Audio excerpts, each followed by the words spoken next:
Vi skal gennemgå vores skriftlæsning i dag, og det er Åbenbaringsbog kapitel 6, vers 2. Åbenbaringsbog kapitel 6, vers 2.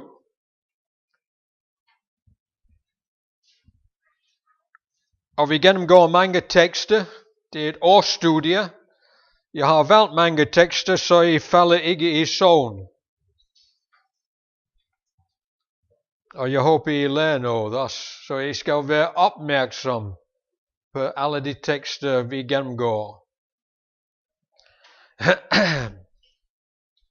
Har I fået den der? Jeg anbefaler, I får en bibel alle sammen. Også de unge og de ældre. Åbenbaringsbog kapitel 6, vers 2. Det er noget nyt, jeg skal undervise i dag. Det er ikke noget, I har hørt før. Men jeg er ikke en kætterer, så I skal ikke brænde mig på bålet bagefter. Det er ikke nogen falske lærdom. Okay, Åbenbaringsbog kapitel 6, vers 2.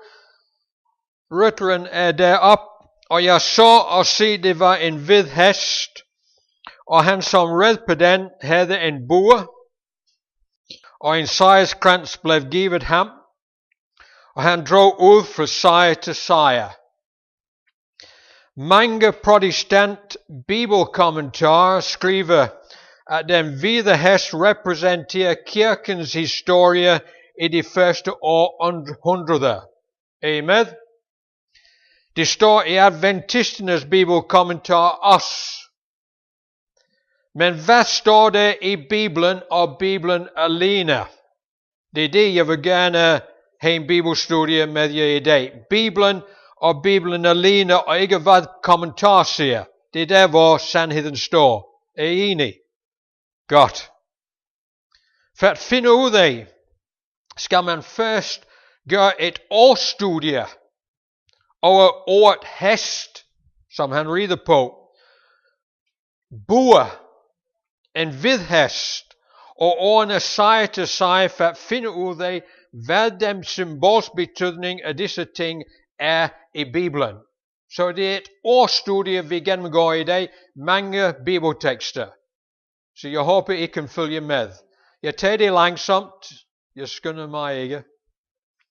Den første er hest. Kan vi tage den næste billede? Hest. Hvad betyder hest i profeti? Den symbolsk betydning. Zacharias' bog, kapitel 1, vers 8-11.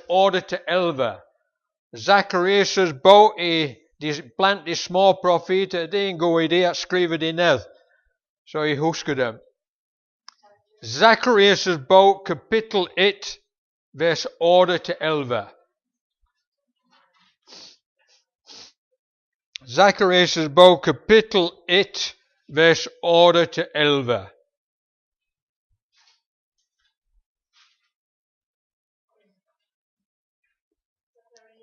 Iblandt de små profeter. Kapitel 1, vers 8-11. Vil du gerne, at jeg taler til engelsk de tekster også? Okay, godt. Jeg skuede i nat og se en mand på en rød hest holdt mellem bjergene ved den dybe kløft, og bag ham var der røde, mørke, hvide og brode heste, og jeg spurgte, hvad betyder de herre? Og englen, som talte med mig, sagde, jeg vil vise dig, hvad det betyder. Så tog manden, som holdt mellem bjergene, til ord og sagde, det er dem, Herren udsender, for at de skal drage jorden rundt. Og de tog til ord og sagde til Herrens engel, som stod mellem bjergene, vi drog jorden rundt, og se, hele jorden er rolig og stille. Disse heste er ikke krigsheste, fordi de har ingen våben. Disse heste er red fra land til land for at udspejde eller rekognosere, hvad militær lavede i disse land. Disse heste gik ikke i krig, men de udspejdede for Guds sag. Er I med? Lad os tage den næste tekst. 2. Kongebog, kapitel 6, vers 15 og 16. Book of Kings, 2 Kings, kapitel 6, chapter 6, vers 15 og 16. 2. Kongebog, kapitel 6, vers 15 og 16.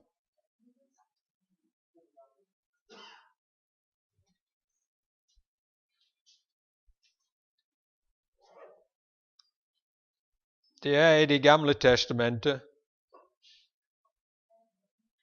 2. Kongebog, kapitel 6, vers 15 og 16.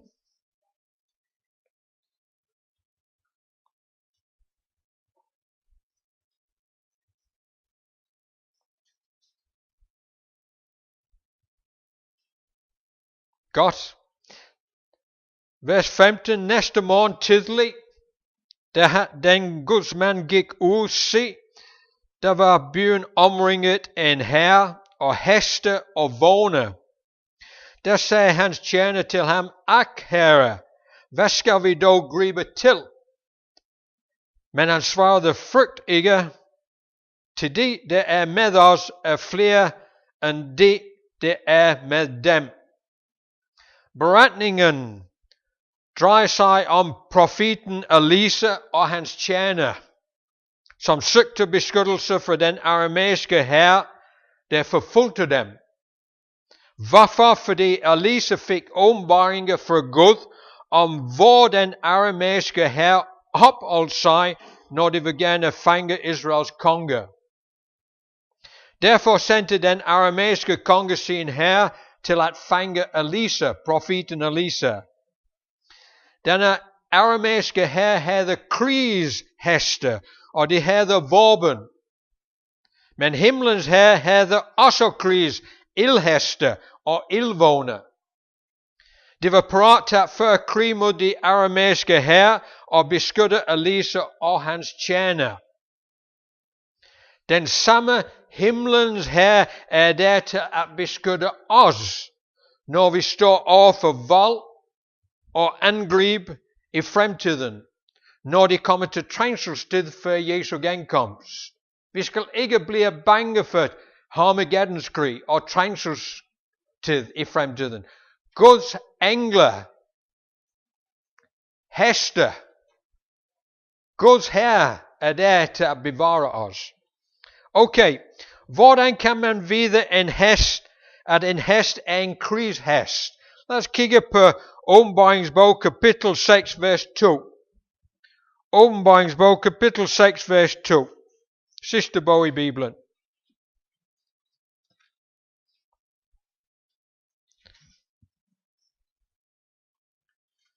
Okay. Hvilket våben har den krigshest her i vers 2? Den har en bue. I vers 4, kapitel 6, vers 4. Hvilken våben har den krigshest her? Et sværd. Vers 8, vi har en anden hest. Hvilken våben har den krigshest? Den har et sværd, sult, sort og verdens vilde dyr. Charles Wesley var en metodist prædikant i 1700-årstal. Det var ham, der begyndte metodistkirken i England, hvor jeg kommer fra. Da han skulle rejse fra menighed til menighed, red han på en hest. En gang var han på vej til Wales for at prædike derovre. Og det var sent om aftenen. Han kunne se en anden rytter på en hest, som red imod ham. Han var ikke bange, indtil han så en våben i den rytters hånd. Så blev han bange og bad til Gud for hjælp. Og lige pludselig red en hvide hest ved siden af ham. Og rytteren var klædt i hvidt skinnende tøj. Wesley spurgte rytteren, om han var en engel, der blev sendt til at beskytte ham. Englen smilede og svarede ikke. Men manden med våben i hånden kom ikke i nærheden af Wesley. Og det er en sand historie. Det er ikke opdigtet. 5 Mosebog kapitel 2 vers 1. Deuteronomy chapter 20 verse 1. 5 Mosebog kapitel 20 vers 1. 5 Mosebog kapitel 20 vers 1.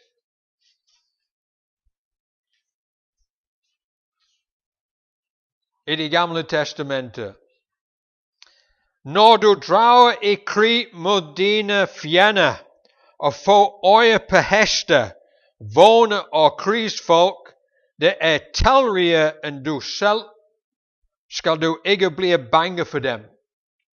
Til Herren din Gud er med dig, han som førte dig op fra Egypten. Vi har Guds engler til at beskytte os hver dag og også i fremtiden. Lad os huske det. Nu skal vi gøre et årsstudie over ordet bue. Kan vi tage den næste? Ja. Bue og pile.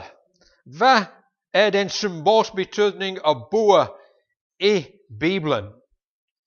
Første Mosebog kapitel 27 vers 3. Første Mosebog Genesis verse 27 verse 3.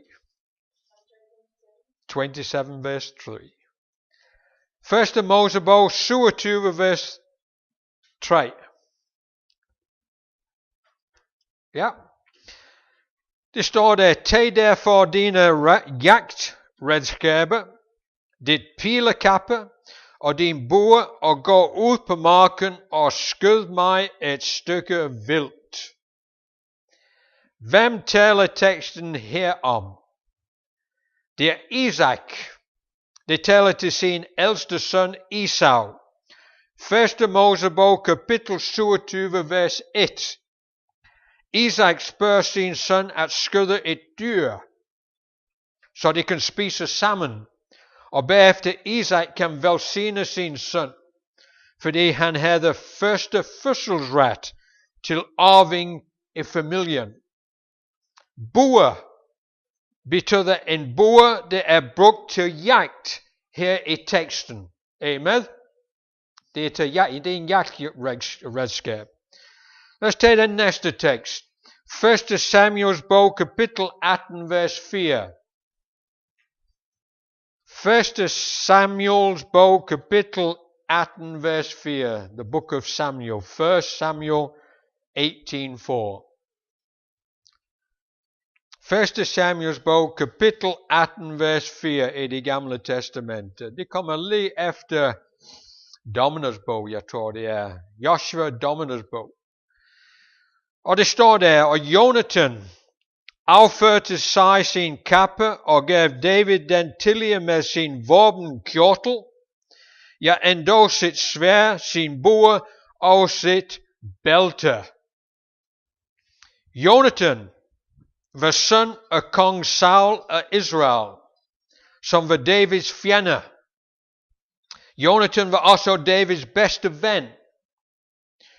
Jonathan vidste godt, at hans far ville gerne slå David ihjel, fordi David skulle følge ham på tronen som konge af Israel. Det er derfor Jonathan gav sin bue og sværd for at beskytte sig selv. Han gav den til David. Bue er brugt som våben til krig her i teksten. Ja, og det er vigtigt, du husker det. Bue er brugt til krig her i teksten.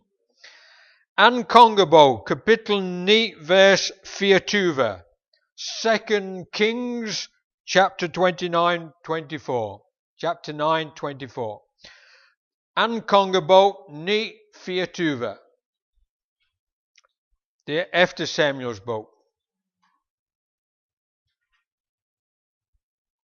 Okay? Det står der, men Jehu greb sin bue og skød Joram i ryggen, så at pilen gik igennem hjertet, og han sank sammen i vognen. Jezebel var gift med Akab, som var konge af Israel. Han var en ond konge. Da han døde, blev hans søn Joram konge af Israel, og var lige så ondt som sin far. Jehu var en kaptajn i Israels hær, og profeten Elisa salvede ham til konge af Israel i stedet for Joram. Elisa sagde til Jehu, at han skulle udrydde Akabs hus og familie. Det vil sige, at han skulle slå kong Joram og hans mor Jezebel ihjel. Og det gjorde Jehu med sin bue og piler, da han efterfulgte konge på en hest. Pilen stak sig igennem kong Jorams hjerte, og han døde i sin vogn. Bue betyder en krigsvåben i teksten her. Og så den sidste tekst. Zacharias' bog, kapitel 10, vers 4, iblandt de små profeter. The book of Zechariah, amongst the small prophets, chapter 10, verse 4. Zacharias' bog, kapitel 10, vers 4.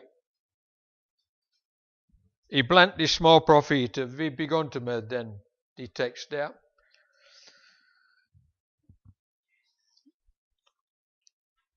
Zacharias kapitel 10, vers 4.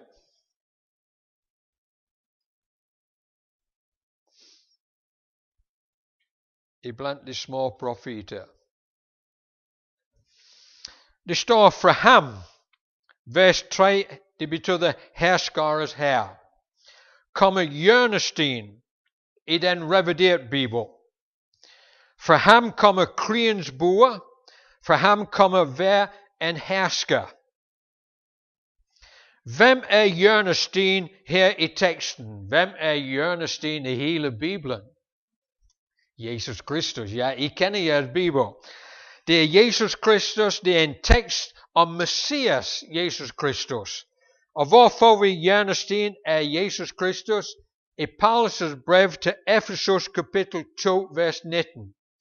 Paulus' brev til Efesus kapitel 2, vers 19 i det Nye Testamente.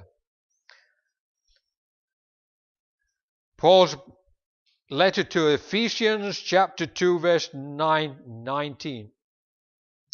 Paulus' brev til Efesus 2, vers 19. Jeg sagde, det er mange tekster, men I vil få gavn af det senere, hvis I skriver dem op og studerer det.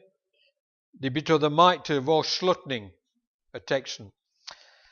Så er I ikke længere fremmede og udlændinge, Paulus siger, men I er de helliges medborgere og Guds husfæller, og opbyggede på apostlenes og profeternes grundvold, med Jesus Kristus selv som var hovedhjørnesten.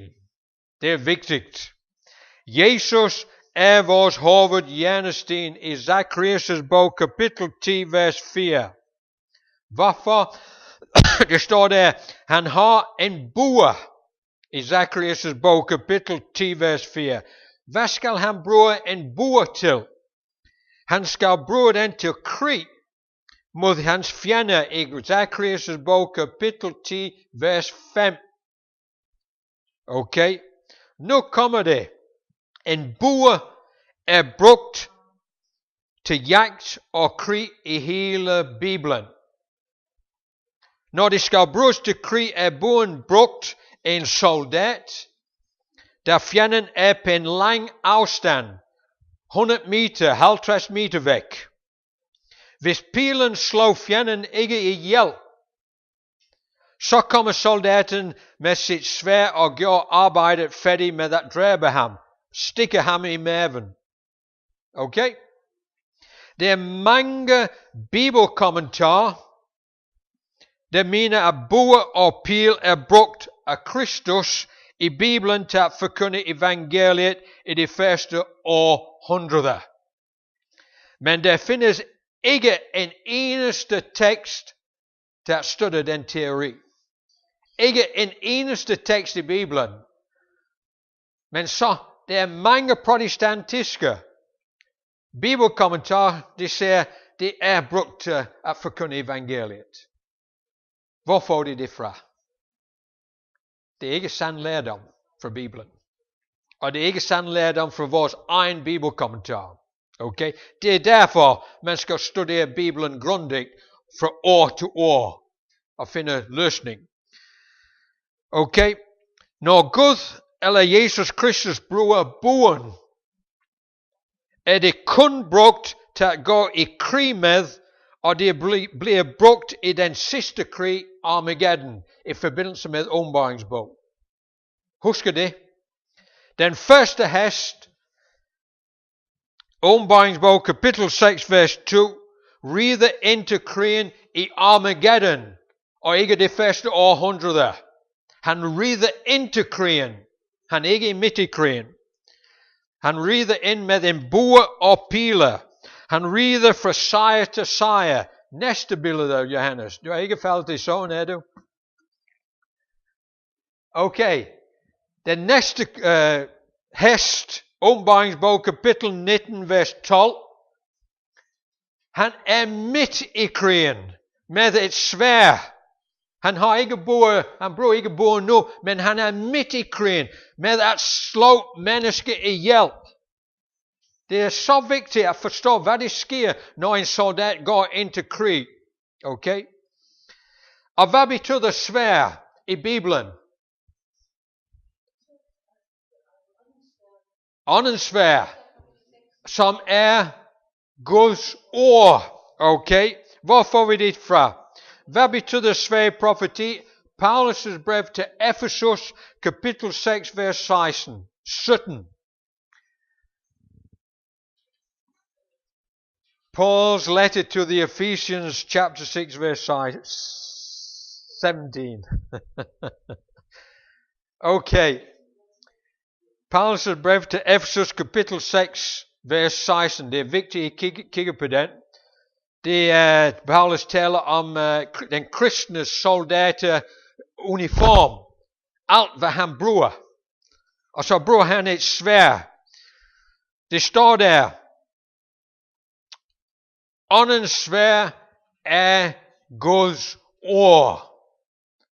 Okay? Åndens sværd er Guds ord. Når vi kommer tilbage til Åbenbaringsbog, lad os tage den næste billede, Johannes. Sværd. Det er Guds ord. Når vi kommer tilbage til Åbenbaringsbog, kapitel 19, vers 15. Kapitel 19, vers 15. Det står der, at sværd kom hvorfra? Fra hans mund. Og det er ordet. Han går ikke rundt, Jesus går ikke rundt og stikker mennesker ind i maven. Men ordet kommer fra hans mund. Okay, det er interessant. Det betyder, at Jesus har magten i hans ord. Da han var ved stormen på søen, og det var et kæmpe stor sø, og Jesus så, og de disciple sagde, vågne op, vågne op! Og så han stod op, og hvad siger han? Han siger 2-3 år. Ti vær stille.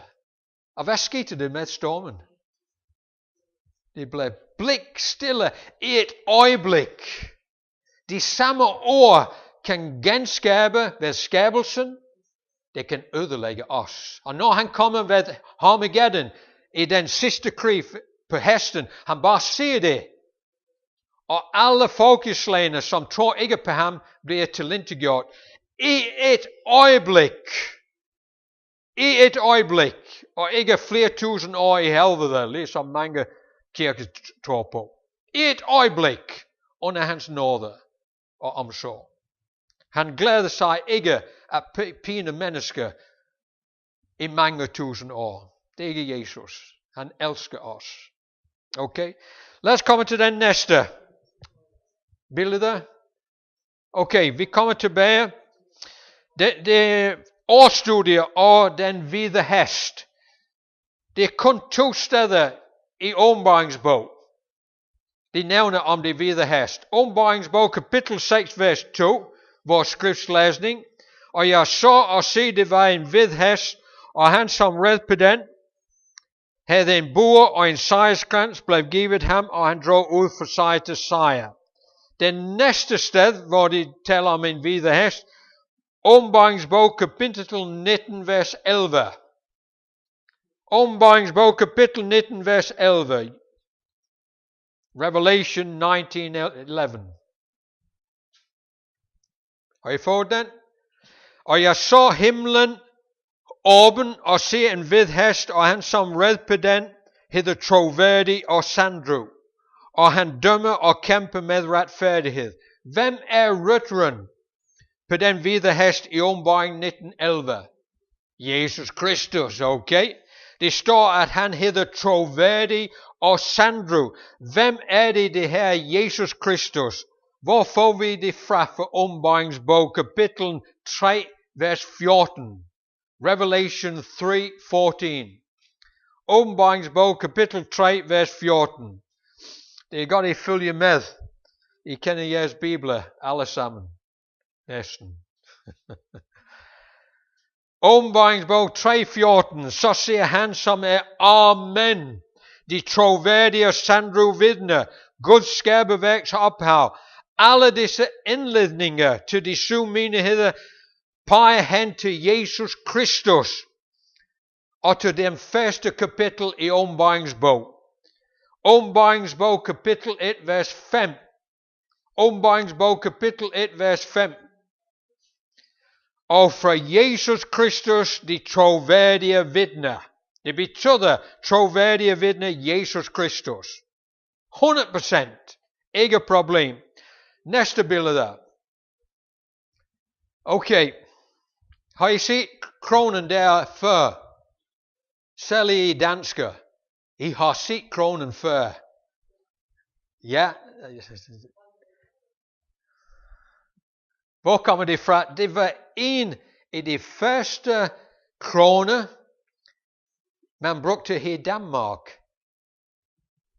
til konge. Det var en af de første kroner, de brugte, og det var hele lavet af guld og perler. Er det ikke? Det står på museum i København. Okay? Og det var brugt til at salve den første konge i Danmark. Det er meget interessant. Jeg synes, det var virkelig interessant. Museum i København. Okay? Lad mig se, hvor jeg er. Hvilket slot?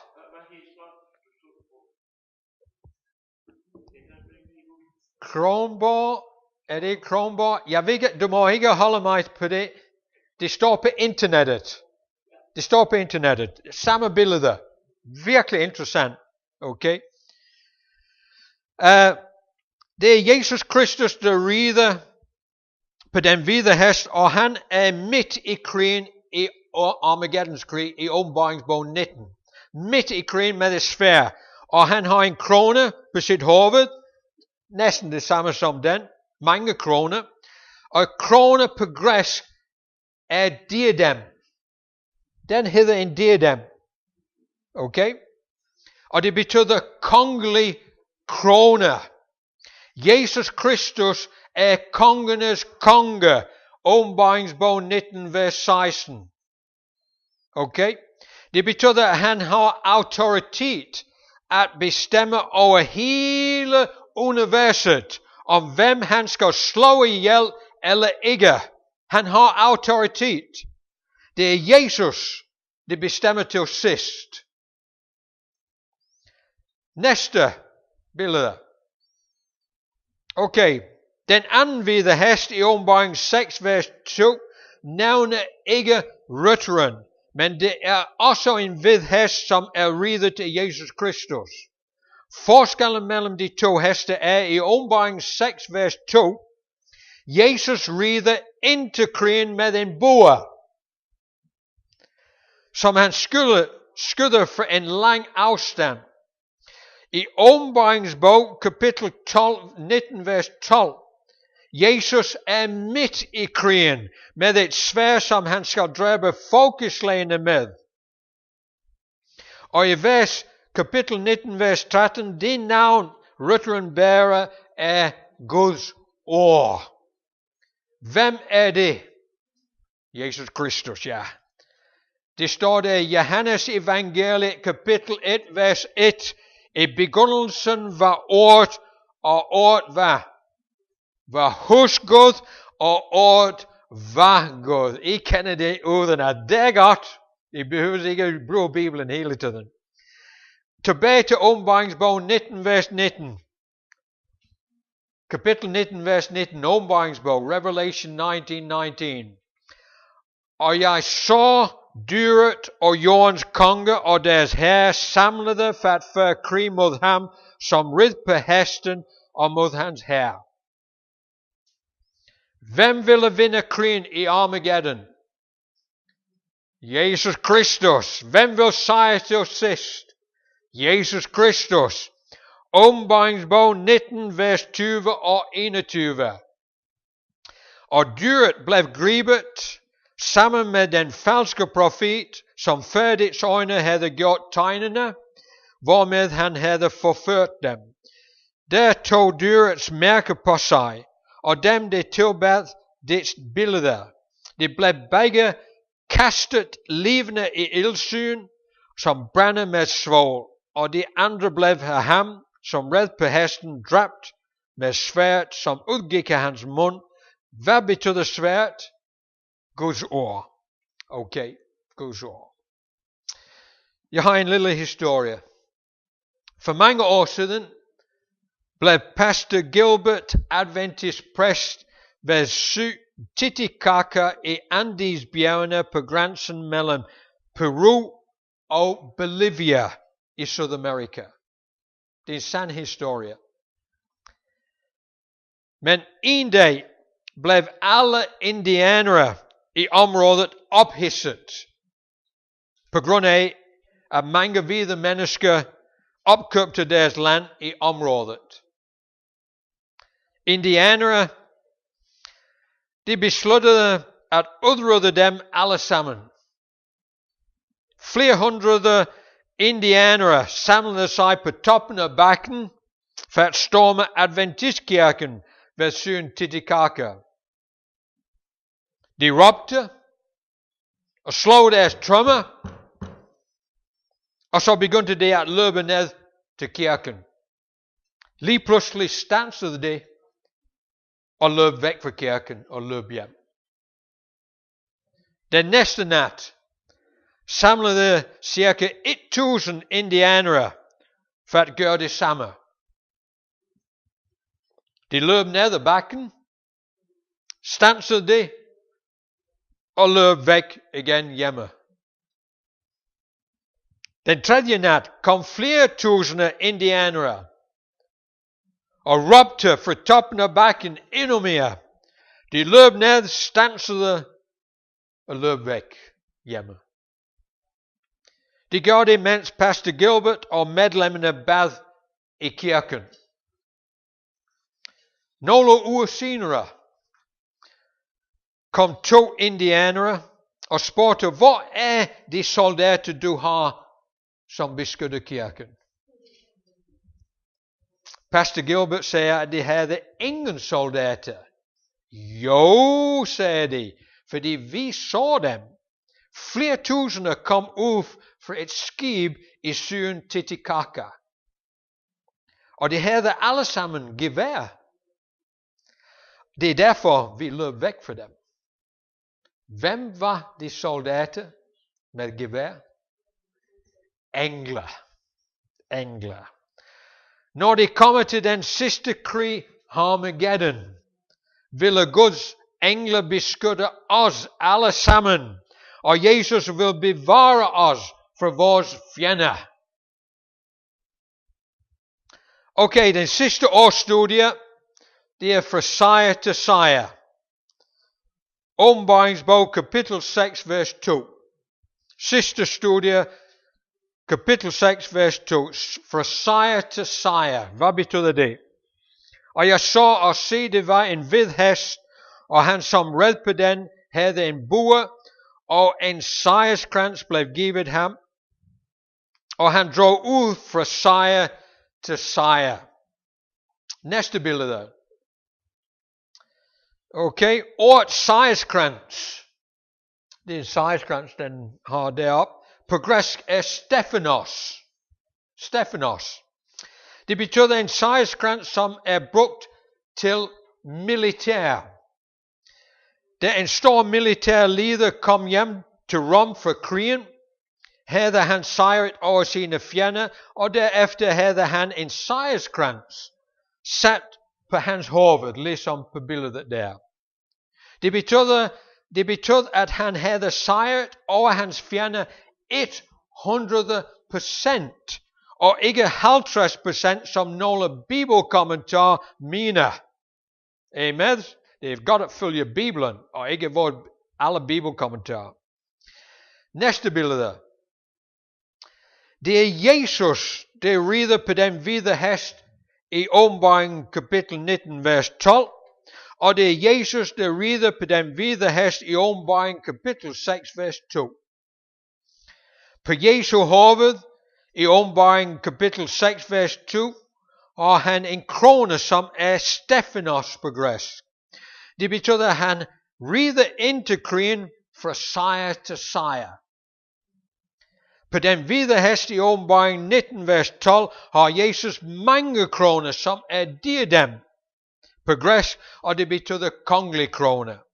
Det vil sige, at Jesus har alt magten i hele universet til at føre krig mod de ugudelige og slå dem ihjel ved Armageddons krig. Når Jesus rider med mange kroner på hans hoved, betyder det, at han har vundet krigen, Armageddon i forvejen. Han har vundet. Han skal ikke kæmpe ret meget. Hvorfor?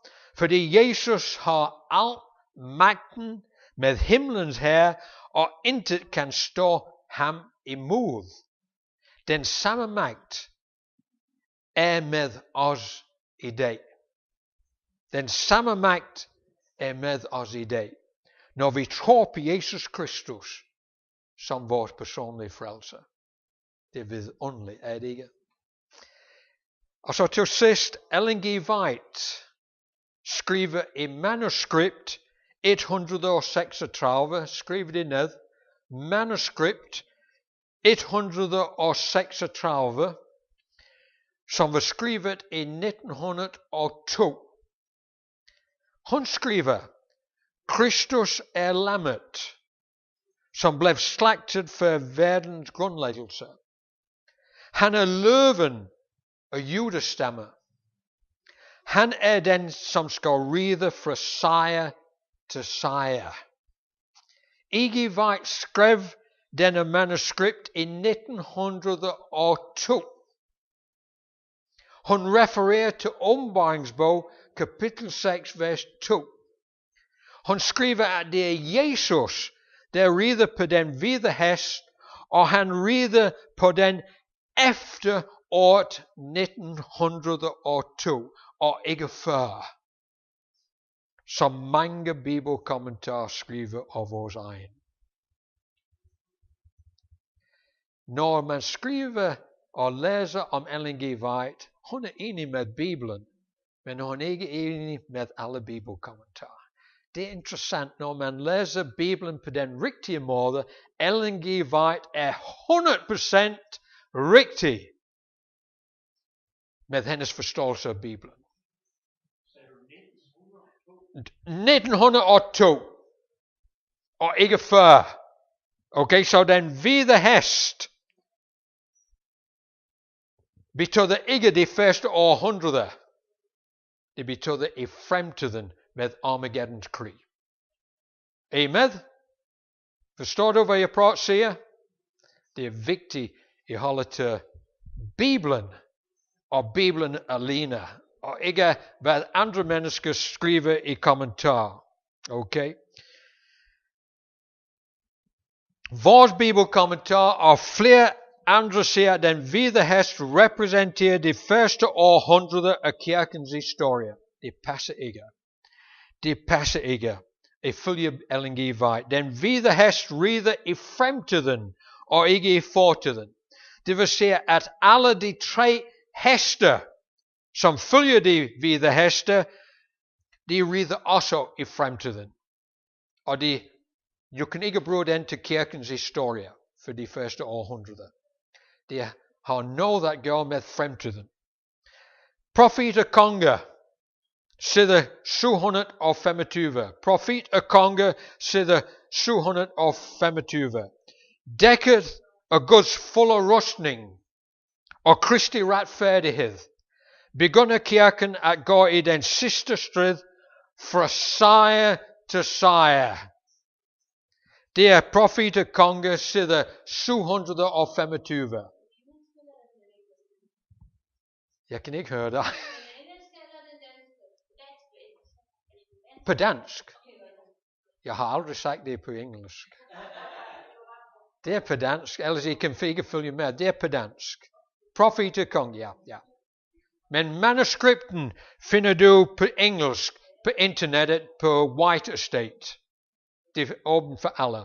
Okay, hun skriver, Profet og konge, dækket af Guds fulde rustning og Kristi retfærdighed, begynder kirken at gå i den sidste strid fra sejr til sejr. Armageddon. Det betyder, at kirken går ikke alene ind til denne konflikt. Det er Jesus Kristus, der leder os ind i denne konflikt på en hvide hest fra sejr til sejr. Hvorfor? Fordi han er kirkens hoved. Han er vores frelser. Han er vores klippe. Han er vores hovedhjørnesten. Han er vores konge og kongernes konge. Han er vores skaber over hele universet. Han er vores Gud. Amen. Lad os bede. Kære himmelske far, det var en lang studie over Åbenbaringens bog, kapitel 6, vers 2. Men vi er klar over, at den som rider på hesten her er Jesus Kristus. Uden tvivl om. Og han rider ind til Armageddons krig. Vi skal ikke blive bange for fremtiden. Fordi Jesus og millioner og milliarder af engler er der til at beskytte os. Vi skal ikke bekymre over det, fordi vi kender Jesus, vor personlige frelser. Amen.